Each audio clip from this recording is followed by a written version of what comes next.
Good morning বন্ধুরা, আজকে বাইরে থেকেই শুরু করছি আমি আমার ব্লগিংটা। তো কালকে রাত্রেবেলায় বৃষ্টি হয়েছিল, সেরকমভাবে বৃষ্টি হয়নি, তবে আজকে আকাশে কিন্তু মেঘ আছে, আজকেও আকাশে মেঘ আছে। আর ওই দেখো আজকেও একটা পদ্ম ধরেছে, কিন্তু শঙ্করের তো পুজো হয়ে গেছে। অ্যাকচুয়ালি কি কিনারে, তো ওই কিনারে, যার জন্য। আর শঙ্কর তো ফুল তুলেই নিয়েছে, তাও জবা আছে গাছে। ওই যে জবা অনেক ধরে, অনেক অনেক ধরে, ওই যে প্রচুর ধরে। তো ওইদিকে চা হয়ে গেছে, আমি চা করে রেখে দিয়েছি ঠান্ডা হওয়ার জন্য। তো এবার আমি আর শঙ্কর দুজনে মিলে খাবো, খেয়ে শঙ্কর চলে যাবে হচ্ছে দোকানে। তারপরে আমি আমার ঘরের কাজ করব। ঘরের কাজ অর্ধেক হয়ে গেছে, এই যে শঙ্কর পুজো করলো তাই এখানটা ঝেড়ে দিলাম, আজকে আর মুছিনি আমি। আর এই দেখো বিছানাও তোলা হয়ে গেছে। আর এই যে এদিকে এই যে চা করে নিয়েছি, এখন চা খাবো। শঙ্কর তো অনেকক্ষণ হয় চলে গেছে, এখন ঘুরিতে বাজে 9টা, দেখো পাক্কা 9টা বাজে। তা আমার এদিকে আটাও মাখা হয়ে গেছে, এখন রুটিই করি। কারণ কি, এই যে পরোটা লুচি ওগুলো তো আর বেশি খাওয়া ভালো না, কারণ যতই বাড়িরই হোক কিন্তু তাও তেলে ভাজা, তো তা সেই জন্য আজকে রুটিই করব ব্রেকফাস্টে। তা সেই জন্য তাড়াতাড়ি করে আটা মেখে নিলাম, কারণ শঙ্করের না খুব সকাল সকাল খিদে পেয়ে যায়। বুঝতেই পারছো যে স্নান টান করে গেছে, তা খিদে তো পাওয়া স্বাভাবিক। তা সেই জন্য আমি তাড়াতাড়ি করে ব্রেকফাস্টটা করে নিই। এই নিয়ে আজকে 3 দিন যে আমি এই জামা কাপড়গুলো সব রোদে দিব। কারণ কি বলো তো, এই যে যেহেতু রোদ ওঠেনি সেই জন্য ঠিক মতন শুকায়নি। তা আবার আজকে আবার দিতে হবে এগুলো, না হলে পরে না একটা কীরকম ভেজা ভেজা স্যাঁতস্যাঁতে হয়ে আছে। তো সেই জন্য একটুখানি রোদে দিই। আর ওইদিকে ওয়াশিং মেশিনও চালিয়েছি, তো ওয়াশিং মেশিন চলুক, তারপরে ওটা হয়ে গেলে পরে তারপরে ওগুলোকে মেলে দেব। এখন একটুখানি রোদ উঠেছে, রোদের মুখ দেখা যাচ্ছে, এই দেখো, এই দেখো রোদ উঠেছে একটুখানি। তা এখন মেলে দিই, আজকে অনেক কাজ আছে আমার। আজকে এই যে দেখো, এই যে যত গাছের শুকনো ডালগুলো আছে না, এই যে শুকনো ডালগুলো, এগুলোকে সব ইসে করে ভালো মতন কেটে ওগুলোকে বাদ দিয়ে তারপরে উঠানটাকে পরিষ্কার করে নেব আজকে। তো চলো তাড়াতাড়ি করে করি।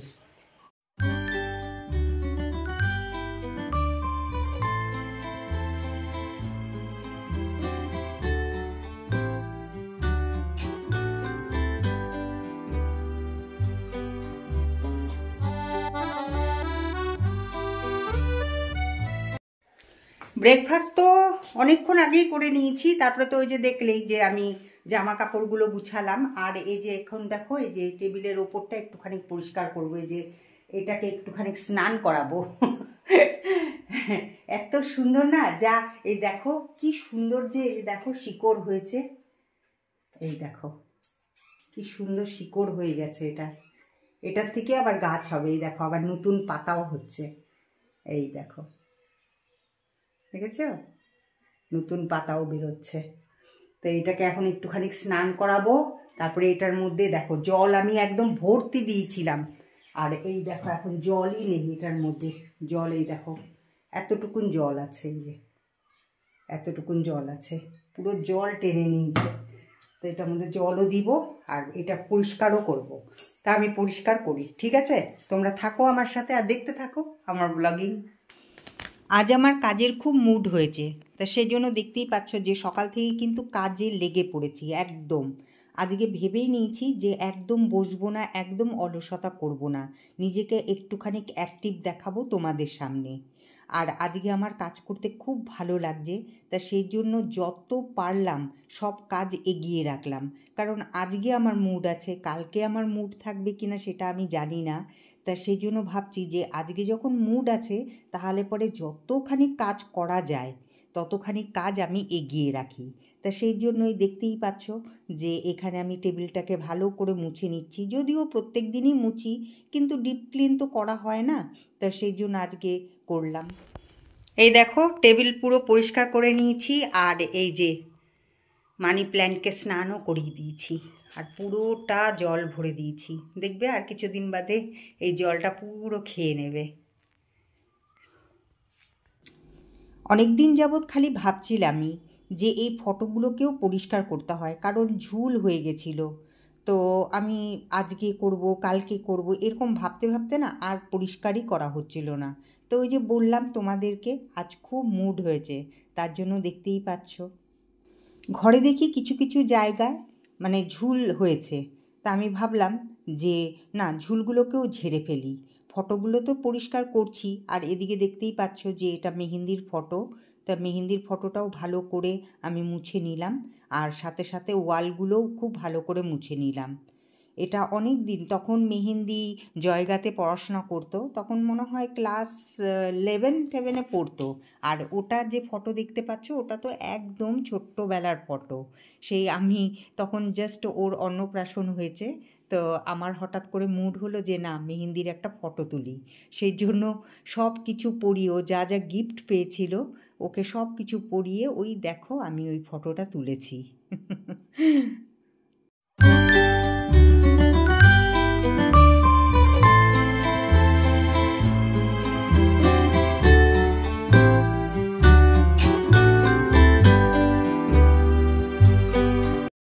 তো এই যে কাঁচি নিয়ে চলে এসেছি, যে এখন এই যে সব শুকনো ডালগুলোকে কেটে দেব।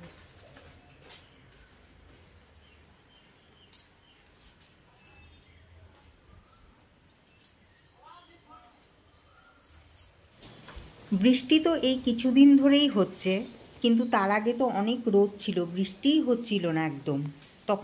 তখন এই গাছগুলোর পাতাগুলো না একদম শুকিয়ে গেছিলো। জল দিচ্ছিলাম, কিন্তু বৃষ্টির জল না পেলে কি আর গাছ ভালো হয় বলো? তো সেই জন্য পাতাগুলো না একদম শুকনো হয়েছিল। আর গাছের মধ্যে ওরকম শুকনো পাতা, এখন যেহেতু বৃষ্টি পড়েছে আর ওরকম গাছের মধ্যে যেহেতু শুকনো পাতাগুলো থাকে, সেই জন্য দেখতে না একদম ভালো লাগে না। তা আজকে যখন আমি বললামই আমার আজকে কাজের খুব মুড হয়েছে, তা ভাবলাম যে না, এই কাজগুলো তো আমি অনেক দিন ধরেই ভাবছি যে করব, আজকে আমি করেই ফেলি। তো এই ভেবেই এই যে দেখতেই পাচ্ছ যে এখানটায় এসছি, আর এই যে গাছের সব যত শুকনো পাতাগুলো ছিল সব কেটে দিয়েছি। আর কি সুন্দর লাগছে এখন দেখতে, খুব সুন্দর লাগছে। আর ওইদিকে টবগুলোর মধ্যেও একদম পুরো ঘাসে ভর্তি হয়ে গেছিলো, সেগুলোও পরিষ্কার করে এই দিলাম। দেখো একটা পুঁই গাছ হয়েছে, এই দেখো, এই যে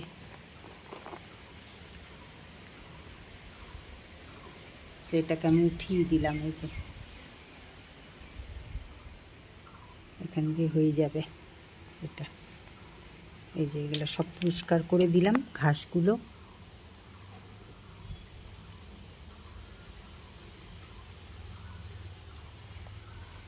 দেখো কি সুন্দর হয়েছে। এই দেখো চন্দ্রমল্লিকা গাছে আবার ফুলের কড়ি এসছে, এই দেখো, দেখেছো? এই যে বৃষ্টির জল পেয়েছে, কড়ি চলে এসছে।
ওই দেখো, ওই দেখো, এই দেখো, বুঝছো, তেঁতুল বিছা।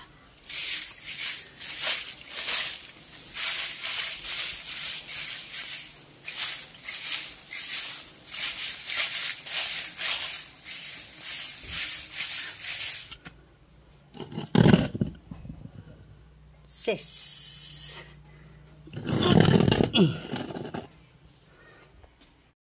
শঙ্কর তো সকালবেলায় পুজো করে চলে গেছে, সে তো তোমরা দেখলেই। আর আমি সব কাজকর্ম সেরে এখন স্নান টান করে চলে আসলাম রান্নাঘরে। আর রান্নাঘরে এইদিকে দেখো চালটা ধুয়ে নিয়েছি, এই যে এখন ভাত বসিয়ে দিব আর সব দিয়ে একটা সবজি করব। তো দেখি আর কি করি, তারপরে অবশ্যই তোমাদের সাথে শেয়ার করব সেটা। এদিকে ঢেঁকি শাক কেটে বসিয়ে দিয়েছি আর এদিকে ভাত হয়ে গেছে, এই দেখো বন্ধ করে দিয়েছি গ্যাস। আর এদিকে আজকে পুঁই শাকের তরকারি করব। আজকে সব দিয়ে সবজি দিয়ে করছি না, আজ খালি বেগুন আর আলু দিয়ে করব হচ্ছে পুঁই শাকের তরকারি। আর দেখি কি করি, তারপরে তোমাদের সাথে আবার শেয়ার করছি। ভাত, তারপরে হচ্ছে ঢেঁকির শাক সব রান্না হয়ে গেছে। এখন বসিয়ে দিয়ে আসলাম হচ্ছে পুঁই শাকের তরকারি। আর এদিকে শঙ্করও চলে এসছে, এই দেখো। তা শঙ্করকে কেটে দিলাম হচ্ছে শশা, আর আমিও খাবো। তা এখন ওটা বসিয়ে দিয়ে আসলাম, এখন দুজনে মিলে বসে বসে খাই। আমার রান্না বান্না কমপ্লিট, চলো তোমাদের সাথে একবার শেয়ার করে দিই কি কি রান্না করলাম। তা প্রথমে শুরু করি এই যে ঢেঁকির শাক, আর এখানে আছে হচ্ছে ভাত, গরম গরম ভাত। এখানে আছে হচ্ছে পটল পোস্ত, পটল ঝিঙে পোস্ত, এখানে কোনো আলুর কারবার নেই। আর এটার মধ্যে আছে হচ্ছে পুঁই শাকের তরকারি। খাবে না শঙ্কর, ও কি খায় তুমি কি জানো না? এই যে বসে আছে মহারানী, আজকে ওর জন্য মাছ টাছ নেই। আর যেদিন নিরামিষ খাই না সেদিন না মাছ ধরতেও ইচ্ছে করে না। এই দেখো। না না, এরপর থেকে কি বলতো, হ্যাঁ, ওর জন্য সোমবার মঙ্গলবার 2 পিস মাছ রেখে দিও। ঠিক আছে, তুমি হ্যাঁ হ্যাঁ হ্যাঁ হ্যাঁ হ্যাঁ ঠিক আছে। 6 দিনে 6টা করে মাছ এনে দেবো আমি, ছোট ছোট মাছ। হ্যাঁ ঠিক আছে, তো চলো খেতে দিয়ে দিই।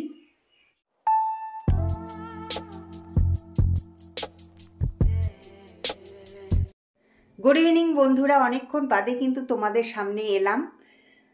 তো সন্ধ্যা তো অনেকক্ষণ আগে হয়ে গেছে। তা এখন আমি করব হচ্ছে আমের আচার, কারণ কি শঙ্কর অনেক দিন হয় আমগুলো কিনে নিয়ে এসছে। এবার যদি আমি আচারটা না করি তাহলে পরে কিন্তু এরপরে পচে যাবে। এটা তো অলরেডি মনে হয় পচেই গেছে, এই দেখো এখানটায় কাটলে বোঝা যাবে। তো যাই হোক, এখন আমি আমগুলোকে ভালো করে ধুয়ে নিই, ধুয়ে তারপরে কাটি। ঠিক আছে, তোমরা সাথে থাকো আর দেখতে থাকো আমি কি প্রসেসে আজকে আমের আচার বানাই। তো দেখতেই পাচ্ছ যে আমি আম নিয়ে বসে গেছি। তো এই আমটাকে আমি খুব ভালো করে ধুয়ে নিয়েছি প্রথমে, তারপরে একটা শুকনো ন্যাকড়া দিয়ে এই আমগুলোকে আমি মুছে নিয়েছি, কারণ জল তো থাকা চলবে না, তাহলে পরেই তো আচারটা নষ্ট হয়ে যাবে। এবার আমি এই আমের খোসাগুলো ছাড়িয়ে নেব। দেখো আমগুলো পেকেই গেল। তো এই দেখো আম কেটে নিয়েছি। তো একদিকে হচ্ছে কাঁচা আম, আরেকদিকে হচ্ছে মানে রং ধরে গেছে, পাকা বলতে পারবো না আমি, রং ধরে গেছে আমের। তো এটাকে আমি একটুখানি সাইড করে রেখে দিয়েছি। আগে এটাকে দেব, তারপরে পরে এটাকে দেব। এটা যদি আগে দিই তাহলে পরে গলে যাবে, আর এটাকে প্রথমে দিব, কাঁচা যেটা সেটাকে আমি প্রথমে দেব। তবে তার আগে কি করব বলো তো, এই যে শঙ্কর গুড় এনেছে, আধা কিলো গুড় এনেছে, তো এটাকে আমি এখন গ্রেটারে একটু গ্রেট করে নেব। তারপরে এই যে এখানে যে কড়াই দেখতে পাচ্ছ, এই যে কড়াই বসিয়েছি এখানে, এই কড়াইয়ের মধ্যে অল্পটুকুন জল দিয়ে আমি এই গুড়টাকে একটুখানি মানে যাতে ওই যে নোংরাটা যাতে না থাকে সেই জন্য আমি একটুখানি গলিয়ে নিব, ভালো করে গলিয়ে নিয়ে ছেঁকে নিব। ঠিক আছে, সেই প্রসেসটা আর তোমাদেরকে দেখালাম না, তোমরা সবাই জানো। তাই এখানে আমি এটা মৌরি নিয়ে নিয়েছি 1 চামচ, আর অল্প করে নিয়েছি মেথি, আর এখানে আছে গোটা গোটা ধনে আর কালো জিরে, আর হচ্ছে এটা হচ্ছে জোয়ান, আর এখানে হচ্ছে লঙ্কা, আর এখানে হচ্ছে জিরে। তো আমি আর এখানটা নিয়েছি হচ্ছে গোলমরিচের গুঁড়ো, এটা হচ্ছে গোলমরিচের গুঁড়ো, আর এটা হচ্ছে বিট নুন। তা বিট নুন দিলে পরে তো জানোই আচারের টেস্টই আলাদা হয়ে যায়। তা এখন আমি এই যে মশলাগুলোকে সব একসাথে অল্প করে ফ্রাই করে নেব। তা এই যে এখানে তাওয়া বসিয়ে দিয়েছি। তা প্রথমেই দিয়ে দিলাম হচ্ছে লঙ্কাটা, কারণ লঙ্কাটাকেই তো আগে সবাই ভেজে নেয় শুকনো খোলাতে, কারণ লঙ্কা একটু ভাজতে সময় নেয়, তা সেই জন্য আগে লঙ্কাটাকে ভেজে নেয়। তা আমিও ঠিক তাই করছি, লঙ্কাটাকে আগে ভেজে নিচ্ছি। এবার লঙ্কাটা দেখো একটু ভাজা ভাজা হয়ে গেছে, তো তখনই আমি সব মশলাগুলো একসাথে দিয়ে দিচ্ছি। খালি আমি কিন্তু জোয়ানটা দেব না, জোয়ানটা আমি কাঁচাই দেব, জোয়ানটা ভাজা করে দেব না, কারণ জোয়ানের যদি কাঁচা দেওয়া যায় না তাহলে পরে টেস্টটা বেশি ভালো লাগে। তা আমি এগুলোকে এখন একসাথে সব নেড়েচেড়ে নিচ্ছি।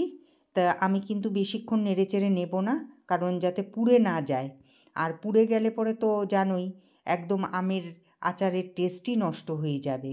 তা সেই জন্য আমি অল্প করে নাড়াচাড়া করে, আর এদিকে তো তাওয়াটাও গরম হয়ে গেছে খুব, তা সেই জন্য আমি অল্প নাড়াচাড়া করেই এখনই আমি নামিয়ে নেব। তো হয়েই গেছে, এই যে এখন আমি নামিয়ে নিচ্ছি। এবার কড়াই বসিয়ে দিয়েছি, এবার কড়াইতে দিয়ে দেব হচ্ছে তেল।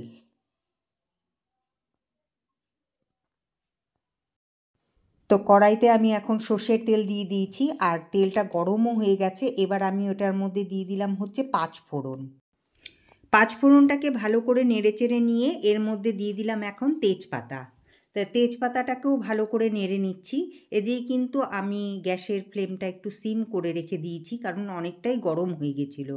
আর তখন তো দেখলে 4টে আমি লঙ্কা ভেজে নিয়েছিলাম শুকনো খোলায়, তা একটা লঙ্কা আমি এখানে আস্তই দিয়ে দিলাম, কারণ বেশি ঝাল হয়ে গেলে পরে তো আবার খাওয়া যাবে না, তো সেই জন্য আমি এটাকে গোটা দিয়ে দিলাম। আর এবার আমি এর মধ্যে দিয়ে দেব হচ্ছে হলুদ, পরিমাণ মতন আমি এখানে হলুদ দিয়ে দিচ্ছি।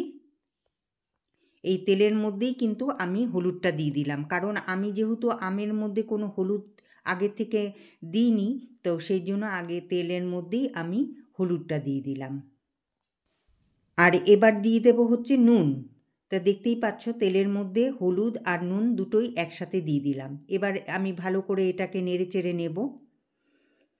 তো ভালো করে নেড়েচেড়ে নিয়ে তারপরে এটার মধ্যে ঢেলে দেব হচ্ছে ওই যে পাশে রেখে দিয়েছি আম, তো ওই আমটাকেই ঢেলে দেব এখন।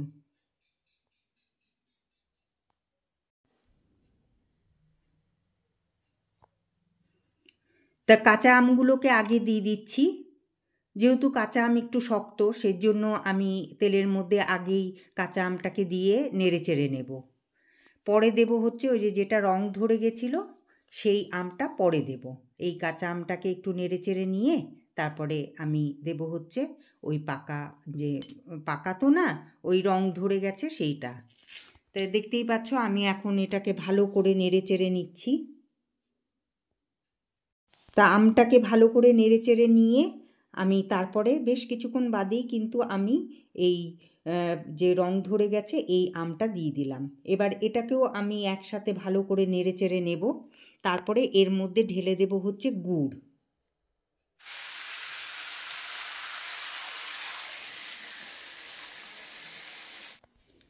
এবার গুড়টার সাথে আমি আমটাকে বেশ ভালো করে নেড়েচেড়ে নিচ্ছি।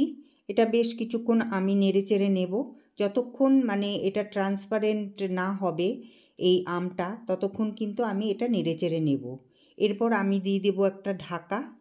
ঢাকা দিয়ে দিলে পরে আমটা ট্রান্সপারেন্ট হতে বেশিক্ষণ টাইম লাগবে না। দেখো গুড়টাকে ছাকার পরে কত নোংরা বেরিয়েছে, এর জন্যই না গুড়টাকে ছেঁকে দিতে হয়। কড়াইতে ঢাকনা দেওয়ার পরে কিন্তু একদমই ঢাকনা দিয়েই রেখে দেওয়া চলবে না। তো তো সেই জন্য আমি বারবার করে উঠিয়ে উঠিয়ে একটুখানি নেড়ে চেড়ে দিচ্ছি, না হলে পরে তো নিচে লেগে যাওয়ার ভয় থাকে। তা সেই জন্য আমি বারবার করে নেড়ে চেড়ে দিচ্ছি। তা এখন আমি দিয়ে দিচ্ছি হচ্ছে গোলমরিচের গুঁড়ো, বেশ একটু ভালো পরিমাণেই দিলাম গোলমরিচের গুঁড়ো। গোলমরিচের গুঁড়োও কিন্তু আচারে খুব ভালো লাগে। তা গোলমরিচের গুঁড়ো দিয়ে দিলাম। আর ওইদিকে এখন দিয়ে দেবো হচ্ছে ওই যে বিট নুন। তা বিট নুনটা দেওয়ার পরে না খুব সুন্দর একটা গন্ধ বেরিয়েছিল আচারের। আর আমার ঘরের মধ্যে সারা ঘরে একদম আচারের গন্ধে মোমো করছিল। আমি তো পরে এটা তোমাদের ভয়েস দিচ্ছি। আর যেই মশলাটা ভেজে রেখে দিয়েছিলাম, তো ওটাকে তো মিক্সিতে পিষে নিয়েছি, তো সেটাই এখন আমি এটার ওপরে দিয়ে দিলাম। তো বেশ একটু বেশি পরিমাণেই দিলাম যাতে বেশ ভালো লাগে। আর এরকম মশলা মুখে পড়লে পরে তো বেশ ভালোই লাগে, তাই না? মৌরি ঠৌরি যখন মুখের মধ্যে পড়ে আচার খাওয়ার সময়, তখন কিন্তু বেশ ভালো লাগে। তা এখন আমি এটাকে ভালো করে মিশিয়ে দিলাম। এবার আমি এর মধ্যে দিয়ে দিচ্ছি হচ্ছে জোয়ান। জোয়ানটাকে একটু হাতে ঘষে নিলাম, তাহলে জোয়ানের গন্ধটা আরও বেশ ভালো হয়ে উঠল।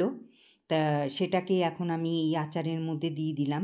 তা দিয়ে ভালো করে মিশিয়ে নিলাম। এবার এর মধ্যে দিয়ে দেবো হচ্ছে ভিনিগার। ভিনিগার দিলে পরে তো বেশ ভালোই লাগে। আর মশলাটা একটুখানি আরেকটু মনে হলো আমার যে আরেকটু দিলে পরে ভালো হয়, তা সেই জন্য আরেকটু মশলাও দিয়ে দিলাম। তাই এই মশলাটাকে একটু নেড়ে চেড়ে নিয়ে তারপরে দিয়ে দেবো হচ্ছে এর মধ্যে ভিনিগার, যেটা প্রিজারভেটিভের কাজ করবে।